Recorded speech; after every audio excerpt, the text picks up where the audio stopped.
দীর্ঘ প্রায় ২১ বছর পর অপু বিশ্বাস তার নিজের আপন চাচির সাথে দেখা করতে এসেছে। এতে বোঝা যায় যে অভিনেত্রীরা কখনোই নিজের আপন মানুষদের সাথে বেশি যোগাযোগ রাখে না।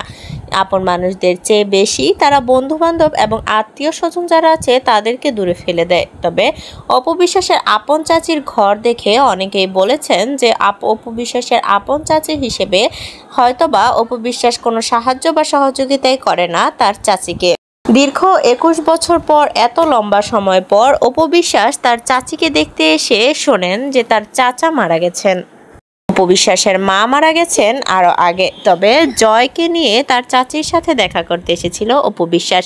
যেহেতু গ্রামের বাড়িতে, সেক্ষেত্রে অনেকেই ভিডিও করে আপলোড করেছে সোশ্যাল মিডিয়াতে। সেই আপলোড ভিডিও ভাইরাল হওয়ার পর মুখ খুলেছে অপু বিশ্বাস। অপু বিশ্বাস জানিয়েছে তাদের সাথে ফোনে যোগাযোগ হয়, কিন্তু কখনো সামনাসামনি দেখা হয় না। তবে সামনাসামনি দেখার অনেক ইচ্ছা হচ্ছিল এবং আমি আমার মাকে প্রায়ই স্বপ্নে দেখছিলাম। এই কারণে আমার চাচিকে দেখতে গিয়েছিলাম যে চাচির শারীরিক অবস্থা কেমন বা আমার চাচি কেমন আছে।